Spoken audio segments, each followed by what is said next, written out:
کہ ہمیں اللہ تعالیٰ نے جس رشتے کے ساتھ وابستہ کیا ہے اس رشتے کو توجہ کی ضرورت ہے۔ دنیا میں ایک لفظ بولا جاتا ہے جسے لاپرواہی کہتے ہیں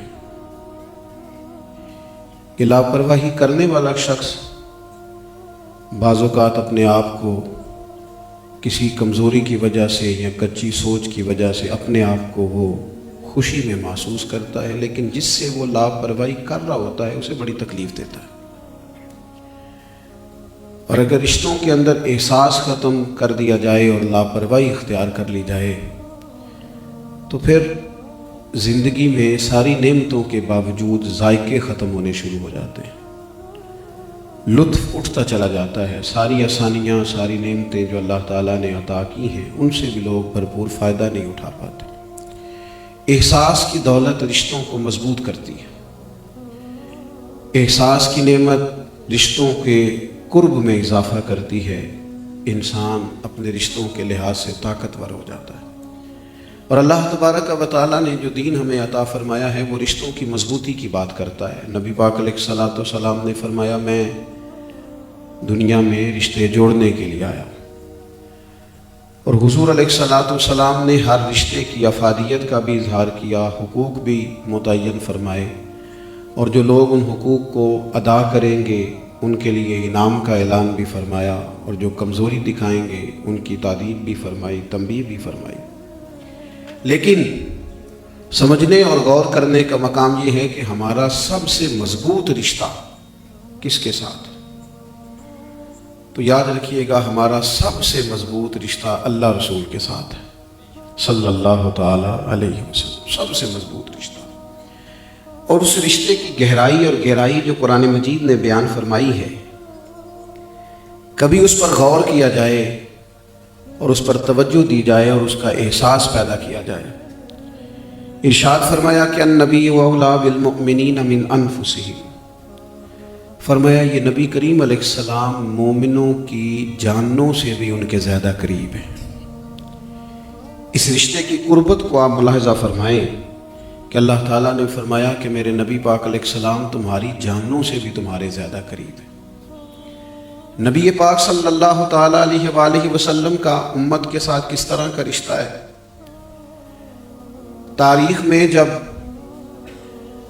اچھے ادیب اور اچھے شعراء کی بات دیکھی جاتی ہے تو کبھی ماں دعویٰ کرتی تھی نا کہ میرا بیٹا پردیس میں آج مجھے تکلیف میں لگتا ہے اس لیے کہ میرا دل گھبرا رہا ہے، تو قریب بیٹھے لوگ یہ کہا کرتے تھے کہ یہ شاعرانہ بات ہے، یہ کیسے ہو سکتا ہے کہ اتنی دیر اتنی دور کسی کو تکلیف ہو رہی ہے اور اس کا احساس یہاں ہو رہا ہے۔ کبھی کوئی شخص کہتا تھا کہ فلاں آدمی اگر خوش ہو تو اس کی خوشی میں بھی خوش ہوں، تو لوگ کہتے تھے اچھے شاعر کا فکرہ ہے۔ اتنا گہرا احساس ممکن نہیں ہوتا، اس قدر زیادہ حساسیت پیدا ہو نہیں سکتی۔ لیکن آپ قرآن مجید کو دیکھیں تو قرآن مجید نے ہمارے نبی پاک علیہ السلام کے ساتھ جو رشتہ بیان کیا ہے نا، اس کی حساسیت اس طرح بیان فرمائی کہ فرمایا عزیز علیہ ما عنتم، تمہارا تکلیف میں پڑنا میرے نبی پاک پر گراں گزرتا ہے۔ حضور کے غلاموں اگر تم کبھی تکلیف میں ہو تو محبوب اس کا بوجھ محسوس کرتے، انہیں تکلیف ہوتی، حریص علیکم، وہ تمہاری بھلائی چاہنے میں جلدی کرتے ہیں۔ وبالمؤمنین رؤوف الرحیم، وہ مومنوں پہ رؤوف بھی ہیں اور رحیم بھی۔ نبی پاک صلی اللہ تعالیٰ علیہ وسلم کا بڑا حساس رشتہ رہا امت کے ساتھ، اور حضور علیہ الصلوۃ والسلام نے مختلف مواقع پر اس حساسیت کا بیان بھی فرمایا۔ حضور علیہ السلام فرمانے لگے میری اور تمہاری مثال اس شخص کی طرح ہے جس نے آگ جلائی تھی اور پتنگے آ کے آگ میں گرنے لگے تھے، تو وہ ان کو روکتا تھا قریب نہ آؤ جل جاؤ گے، ان کا احساس کرتا تھا، خیر خواہی کرتا تھا۔ فرمایا تم بھی کچھ ایسے کام کرتے ہو جو تمہیں دوزخ میں لے جائیں گے، اور میں سینہ بند سے پکڑ پکڑ کے تمہیں کھینچتا ہوں، یہ کام نہ کرو، یہ تمہیں آگ کی طرف لے جائے، اس کام سے بچو، یہ کہیں تمہیں دوزخ کی طرف نہ لے جائے۔ نبی پاک علیہ الصلوۃ والسلام نے بڑی جد و جہد فرمائی امت کی تعلیم و تربیت کے لیے، اور اس کا انداز رسول پاک علیہ السلام نے اس طرح کا اختیار فرمایا کہ اگر ہم کبھی اس پر غور کریں نا کہ حضور کس طرز کے ساتھ امت کی تربیت چاہتے. کیونکہ میں اور آپ جس زمانے میں رہتے ہیں نا، اور اللہ تعالیٰ کے فضل اور توفیق سے ہم نے مسلمانوں کے گھروں میں آنکھ کھولی ہے، اور اللہ نے احسان کیا ہے شروع سے ہی اذانوں کی گونج اور درود و سلام کی آوازوں سے ہمارے کان آشنا رہے. تو بعض چیزیں ایسی ہیں جنہیں بعض اوقات یوں سمجھ لیا جاتا ہے معاذ اللہ کہ شاید یہ کوئی کلچر کا حصہ ہے، ہم نے یہ کام کرنا ہی ہے. حالانکہ نبی پاک علیہ السلام کے ساتھ جو غلام کا رشتہ ہے وہ تو اتنا حساس ہے، اس کے اندر تو اتنی گہرائی پائی جاتی ہے کہ اگر اس کو محسوس کیا جائے تو زندگی کی ساری تلخیاں اور لہجوں کے سارے ترش پن ویسے ہی دور ہو جاتے ہیں. نبی پاک علیہ السلام کا اپنی امت کے ساتھ جو انداز تعلیم و تربیت ہے، اور جس حساس انداز میں حضور علیہ السلام اپنے غلاموں کو سمجھاتے. حضرت معاویہ بن حکم رضی اللہ تعالیٰ عنہ بیان کرتے ہیں کہ میں نے نماز میں ایک دفعہ بات کر لی تھی، اور بات بھی اس طرح کی کہ ایک شخص کو چھینک آ گئی، اس نے الحمدللہ کہا تو میں نے نماز پڑھتے یا الحمد اللہ کہہ دیا. بہت سارے لوگوں نے مجھے گھورا اور انہوں نے اپنے زانوؤں پر ہاتھ بھی مارے، ان کے لہجے سے تلخی نظر آئی. نماز مکمل ہوئی. ابو داؤد شریف میں حدیث ہے، کریم محبوب علیہ السلام نے مجھے بلایا. انسان جو ہوتا ہے نا، اس میں کمزوریاں رہ جاتی ہیں، مکمل سیکھنے کے باوجود بھی اس کی تعمیر ہمیشہ جاری رہتی ہے. تو بعض لوگ ایسے ہوتے ہیں جو کسی کمزوری کا ذکر اس طرح کرتے ہیں کہ سامنے والا شرمندگی کے احساس کے ساتھ بری طرح پریشان ہو جاتا ہے. حضور علیہ السلام کا چونکہ اپنی امت سے بڑا حساس رشتہ ہے تو محبوب نے قریب بلایا.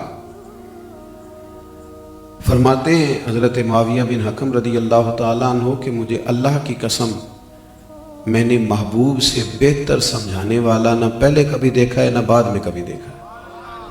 کہتے ہیں نہ حضور نے ڈانٹا، حالانکہ ایک بڑی انوکھی بات ہو گئی تھی کہ نماز میں ایک شخص بول پڑا ہے، نہ حضور نے ڈانٹا نہ کوئی تلخ بات کی. جس طرح ایک چھوٹے بچے کے ساتھ آدمی کبھی کلام کرتا ہے نا، اس کو سمجھاتا ہے، کہتے ہیں بالکل اس طرح کی چند باتیں محبوب فرمانے لگے. نماز میں تو تسبیحات پڑھی جاتی ہیں، تلاوت کی جاتی ہے، اس کے علاوہ کوئی بات نہیں کی جاتی. فرماتے وہ کیا انداز تھا، وہ کیا لہجہ تھا، میں سمجھ بھی گیا جو حضور نے سمجھایا، لیکن وہ جو ادائیں تھیں وہ میرے دل میں ہمیشہ کے لیے محفوظ رہ گئے. نبی پاک علیہ السلام نے نا بڑی حساسیت کے ساتھ امت سے پیار فرمایا ہے.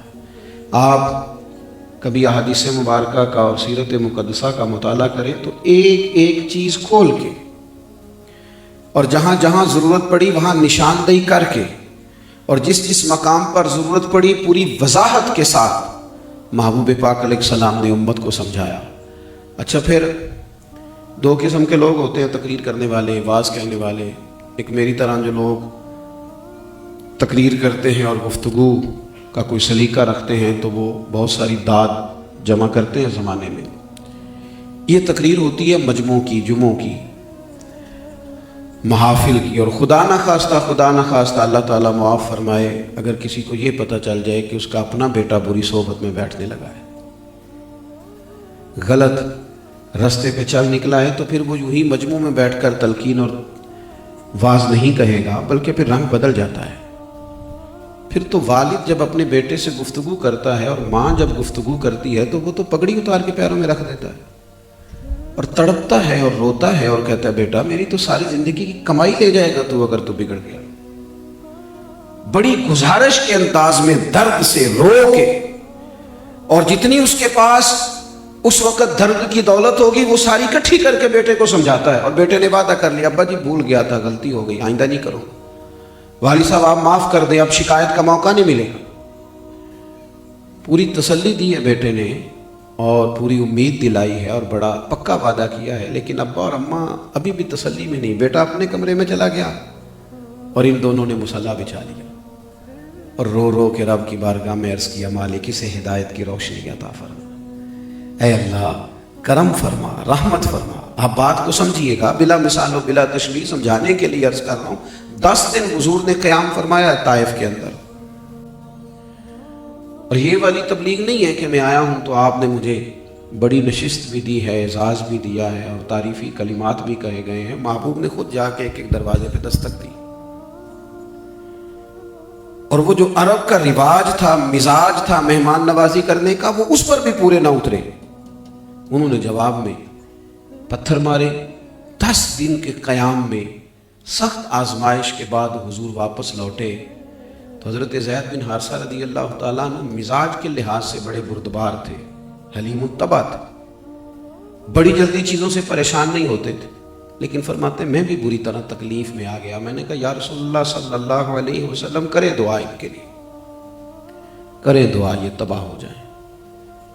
تو کہتے میرے وہ اسرار میں اتنی محبت تھی اور میرے بار بار کہنے کے اندر اس قدر زیادہ تڑپ تھی کہ حضور نے میرا چہرہ دیکھا اور ہاتھ اٹھا دیے، اور جب حضور نے ہاتھ اٹھائے تو میں سمجھا طائف والے تباہ ہو گئے، لیکن حضور نے دعا کیا کی؟ وہ جس طرح کسی چھوٹے بچے کے بارے میں انسان کہتا ہے نا اسے ابھی پتہ ہی نہیں، اسے شعور ہی نہیں، وہ چھوڑو جی یہ تو بچہ ہے۔ حضور علیہ الصلوۃ والسلام دعا کرنے لگے اے اللہ انہیں ہدایت دے دے، انہیں پتہ ہی نہیں یہ کیا کر رہے ہیں، انہیں شعور ہی نہیں۔ اتنا حساس رشتہ اپنے غلاموں کے ساتھ، امت دعوت کے ساتھ، تو بتائیے امت اجابت کے ساتھ حضور کا رشتہ کس قدر زیادہ مضبوط ہوگا۔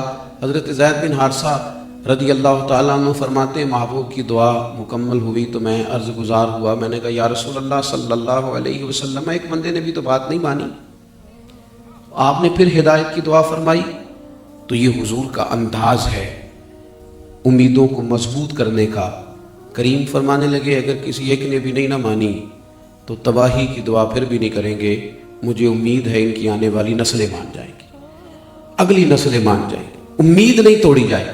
یہ جو حساسیت ہے نا، ہمارے ہاں یہ ہوتا ہے کہ 2-4 بار کسی سے کہو اور اگر وہ نہیں مانتا تو بات ختم ہو گئی، لیکن قرآن مجید فرماتا ہے کہ ایسے پکے کافر جن کے بارے میں اللہ تعالیٰ نے اجازت دے دی کہ اب آپ انہیں ڈرائیں یا نہ ڈرائیں یہ ایمان نہیں لائیں گے۔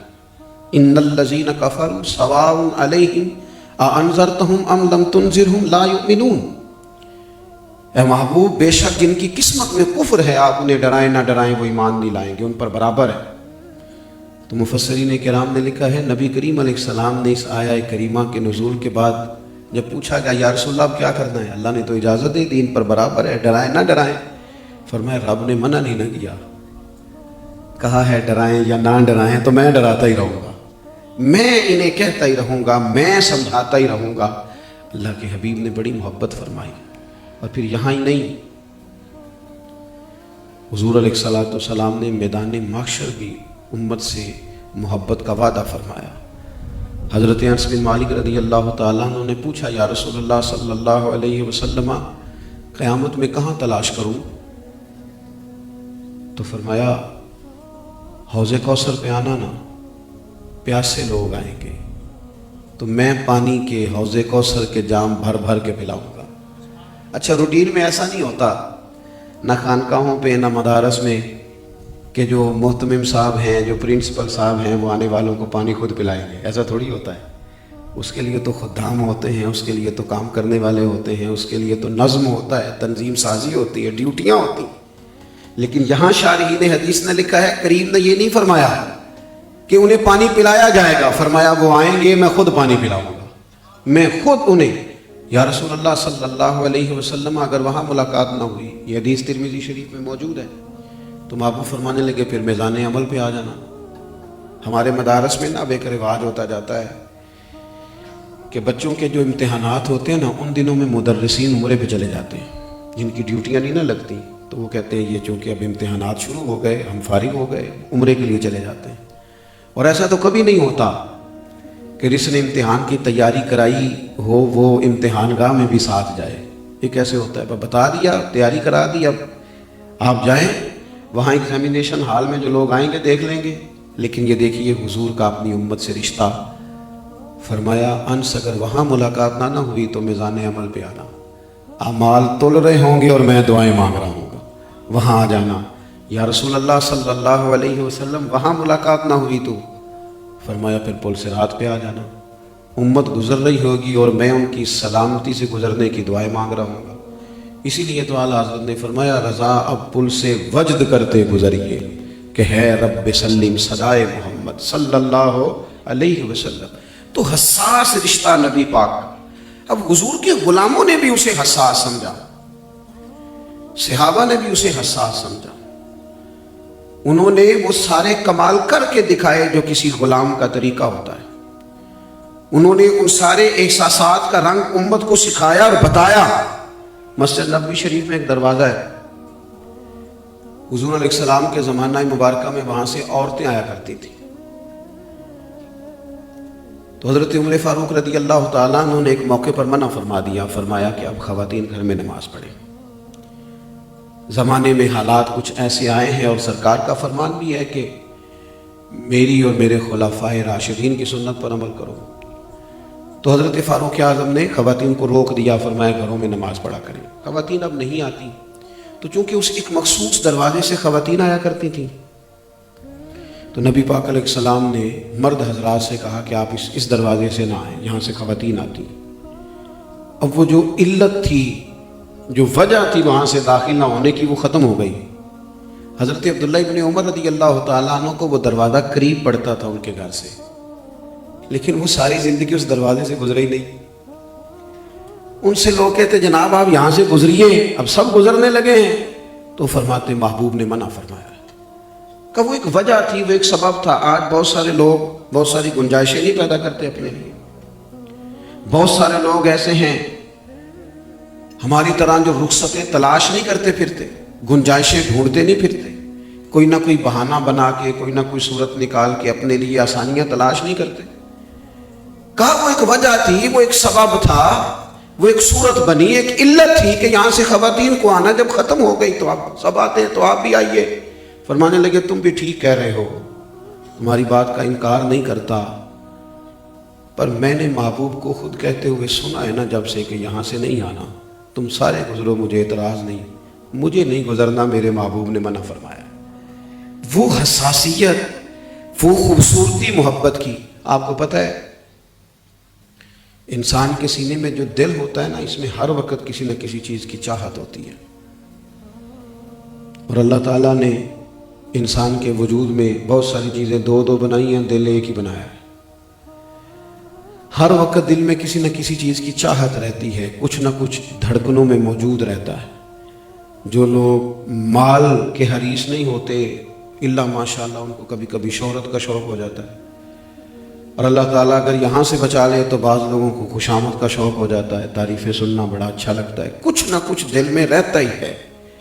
اللہ نے فضل کیا ہے اور ہمیں کہا ہے کہ دل میں رب رسول کو رکھو, اس محبت کا غلبہ رکھو. بچنے کا طریقہ یہ ہے کہ حساسیت پیدا کر لی جائے اور نبی پاک علیہ الصلوۃ والسلام کے ساتھ اپنے تعلق کو مضبوط کیا جائے. یہ جو نعتیں ہمیں دی گئی نا, حضرت حسان بن ثابت سے لے کر اعلیٰ حضرت فاضل بریلوی تک, یہ اثر ڈالتی ہے انسان کی زندگی میں. جب آپ حضور کی نعت پڑھتے ہیں, یہ رس بولتی ہے بندے کی طبیعت.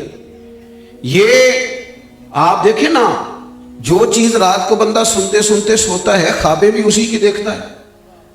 تو مجھے بتلائیے نا, جو لوگ رات کو نعت سن کر سوتے ہیں اور حضور کے ذکر پاک کی خوبصورت ساعتوں میں انہیں نیند آتی ہے, تو پھر ان کی قسمت کے ستارے چمکتے ہیں. ان کا باطن جو ہے وہ تزکیہ بھی پاتا ہے اور قرار اور انشراح صدر بھی حاصل ہوتا ہے. تو حضور علیہ الصلوۃ والسلام کے ساتھ امت نے ہمیشہ حساس رشتہ رکھا ہے, خاص غلامی, خاص لب و لہجہ, خاص انداز. ہمارے ہاں چونکہ بعض اوقات بعض ذہنوں کی سطح پر سوال ابھرتے ہیں, یہ ہمارے ہاں محافل ہوتی ہیں, تو ایک دوست بڑے اخلاص کے ساتھ ایک دن مجھ سے کہنے لگے کہ یہ جو محافل ہوتی ہیں ان کا نتیجہ کیا ہے. اچھے مخلص آدمی تھے. میں نے انہیں کہا کہ ذرا آپ میرے ساتھ مل کے پڑھیں گے, بلغ الغلاب کمالہ کشف الدجاب. انہوں نے سارا پڑھ دیا ماشاءاللہ. تو میں نے کہا ترجمہ بھی آپ کو آتا ہے؟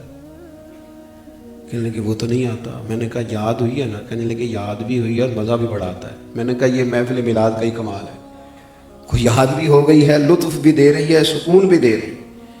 اگرچہ آپ اس کے مفاہیم سے آگاہ نہیں ہیں, لیکن اس نے آپ کے دل کے اندر جو کیفیت پیدا کی ہے, تو یہ برکات ہے ان محافل کی, یہ برکات ہے حضور کی نعت خوانی کی, کہ دل محبوب پاک علیہ السلام کے لیے حساس ہو جاتا ہے، حضور کی محبت پیدا ہوتی ہے۔ یہ بہت ساری ایسی چاہتوں سے جو دل کی سختی کا باعث ہوتی ہیں بندہ بچ جاتا ہے۔ صحابہ کرام نے بڑے خلوص سے، بڑے للہیت سے 3 دن مسلسل ایک نوجوان کم عمر صحابی حضور مسجد میں تشریف لاتے تو وہ نہ آگے بڑھ کے محبوب کے نالین مبارک کو تھام لیتے اور سمیٹ کے کونے میں رکھ لیتے۔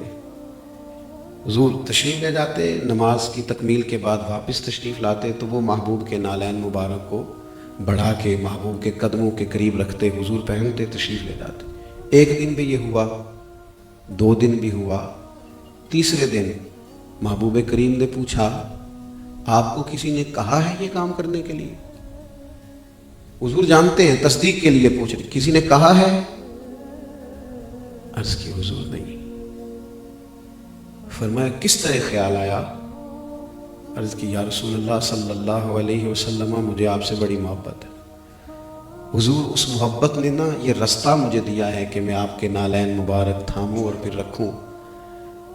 اللہ کے محبوب علیہ الصلوۃ والسلام نے اس بچے کی بات سنی، اس نوجوان کی، اس کم عمر صحابی کی، تو محبوب نے اپنا رخ انور بیت اللہ شریف کی طرف پھیرا اور دونوں ہاتھ اٹھا کے دعا فرمائی، کہا ہے اللہ جس طرح یہ مجھے راضی کرنا چاہتا ہے نا تو اپنے فضل سے اس سے راضی ہو جا۔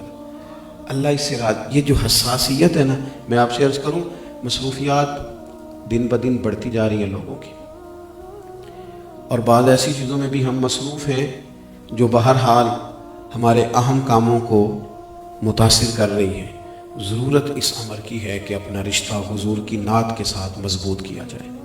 نبی پاک علیہ الصلوۃ والسلام کی محبت کا کوئی سوتا اگر کسی جگہ تھوڑا سست ہونے لگتا ہے تو اسے تیز کیا جائے، روز اپنے آپ کو دیکھا جائے، اور انسان اپنا طبیب ہوتا ہے، اسے خود پتہ ہوتا ہے کہ آج کل میری چاہتوں کا رخ کیا ہے۔ حضور کی سیرت پاک، آپ کے مقدس احوال شریفہ، آپ کی نعت شریف، کتنی چیزیں ہم یاد کرتے ہیں، کتنی یاد رکھنی پڑتی ہیں، کہاں کہاں ہماری نظر جاتی ہے۔ کیا ہی اچھا ہو ہمیں محبوب کی چند نعتیں بھی آتی ہوں، ہمیں حضور کے تذکار جمیلہ سے بھی شرف ہو، وہ کبھی کبھی ہماری زبان پر آ جائیں اور ہم کبھی کبھی سر راہ انہیں گنگنائیں، لہجے میٹھے ہو جائیں گے، انداز خوبصورت ہو جائیں گے، ہماری توجہ لگ جائے۔ بات سمیٹنے لگا ہوں، حضور سید عالم علیہ السلام کے غلاموں نے بڑی خوبصورتی سے محبوب پاک کے ذکر کو آگے منتقل کیا ہے، اور بڑی حفاظت سے حضور کی مقدس سیرت پاک کو آگے پہنچایا ہے۔ میں ایک حدیث پاک دیکھ رہا تھا، وہ میں نے 10-11 کتب میں اس کو دیکھا، میں حیران رہ گیا کہ اس قدر مضبوط کر کے صحابہ نے چیزوں کو محفوظ کیا۔ نبی کریم علیہ الصلوۃ والسلام کا ایک فرمان ہے، حضور نے فرمایا میں اور یتیم کی پرورش کرنے والا اس طرح مل کے جنت میں جائیں گے جس طرح میری یہ 2 انگلیاں ملی ہوئی۔ اچھا کمال کی بات یہ ہے کہ جس بھی صحابی نے روایت کیا ہے نا، جس محدث نے لکھا ہے، انہوں نے حضور کے الفاظ بھی بیان کیے ہیں اور محبوب نے 2 انگلیاں کھڑی کر کے بتایا تھا، یہ انداز بھی بیان کیا۔ حضور کی ان اداؤں کو نا، ان اداؤں کو محبوب نے اس وقت کیسے بیٹھے تھے، کیا انداز تھا، کس طرح بات کی تھی، ان چیزوں کو بھی صحابہ نے سنبھال کے رکھا اور نہایت خوبصورتی۔ اور حضرت انس بن مالک رضی اللہ تعالیٰ عنہ جب بیان کرنے لگے نا تو فرمانے لگے حضور نے یوں انگلیاں اٹھائی تھیں، اور پھر فوراً کہنے لگے یہ میں صرف سمجھانے کے لیے کہہ رہا ہوں، ورنہ میری انگلیاں حضور کی انگلیوں جیسی نہیں، ورنہ میرے ہاتھ محبوب کے مقدس ہاتھوں جیسے نہیں۔ اتنا محفوظ کر کے ان لوگوں نے حضور کے تذکار ہمارے سامنے رکھے۔ تھوڑی نا ان باتوں میں حساسیت پیدا کرنے کی ضرورت ہے۔ مجھے ایک محفل میلاد میں جانے کا اتفاق ہوا، تو جاتے جس شخص سے میری ملاقات ہوئی، میں سمجھا کہ یہاں کوئی ورکر ہے، کوئی انہوں نے کام کرنے کے لیے وہ دریاں بچھا رہے تھے، روٹین کے کام کر رہے تھے، اور جب محفل سج گئی، لوگ بیٹھ گئے، تو وہ چین بین کر کے کپڑے بدل کے آ کے وہ اسٹیج پہ بیٹھ گئے۔ تو میں نے کسی سے پوچھا یہ کون ہے؟ تو ان کے کانوں میں آواز چلی گئی، کہنے لگے میں ہی ہوں جس نے اللہ کی توفیق سے اس بزم کو سجایا ہے۔ تو پھر وہ سمجھ گئے کہ میرے ذہن میں سوال کیا ہے، چونکہ میری آتے ہی ملاقات ان سے ہوئی تھی. تو کہنے لگے حضرت میرا بڑا نخرہ ہے، میں بڑی چیز ہوں، کسی چیز کی پرواہ نہیں کرتا، اللہ کی بڑی عنایات ہیں، پر میں جب اپنے نبی پاک کی محفل سجاتا ہوں تو دریا بھی خود بچھاتا ہوں، میں وہ چاول بھی خود تلاش کر کے لاتا ہوں جو مجھے پکوانے ہوتے ہیں، میں ایک ایک چیز کا خیال رکھتا ہوں، اور جب میں اس کا ارادہ کرتا ہوں کہ مجھے حضور کی بزم نور کو سجانا ہے تب سے میرا ذوق تازہ ہوتا ہے، اور محفل کے کئی عرصے بعد تک بھی میری طبیعت پہ کیف رہتا ہے چونکہ میں نے اپنے نبی کی محفل سجائی. یہ حساسیت، یہ حسن، یہ کیفیات، یہ بندہ مومن کے ایمان کو تازگی دیتی ہیں. اس میں کچھ سرور بڑھتا ہے، اس میں کچھ کیفیات اور طرح کی ہو جاتی ہیں. اپنی زندگی میں اس خوبصورتی کو پیدا کریں، اس کو دوبالا کریں. یہ جو کچھ ہمارے بزرگوں نے ہمیں دیا ہے حضور کے حوالے شریفہ لکھ کے، نعت مبارکہ، وہ اسی لیے ہے کہ ہم ان کو جب اپنی زبانوں پہ لائیں گے، کانوں سے ان کو سنیں گے تو ہمارے دل میں تازگی پیدا ہوگی. اللہ کی بارگاہ میں دعا کرتا ہوں اللہ تعالیٰ محبوب کریم علیہ السلام کی سچی محبت اور سچی غلامی نصیب فرمائے، اسی میں ہمارا خاتمہ بالخیر فرمائے. وما علینا الا البلاغ. ویڈیو دیکھنے کا شکریہ. اگر آپ چینل پر نئے ہیں تو سبسکرائب کر لیں اور ساتھ ہی ساتھ بیل آئیکن پر بھی کلک کر دیں تاکہ یوٹیوب ہماری ہر ویڈیو کا نوٹیفیکیشن سب سے پہلے آپ کو بھیج دے. جزاک اللہ.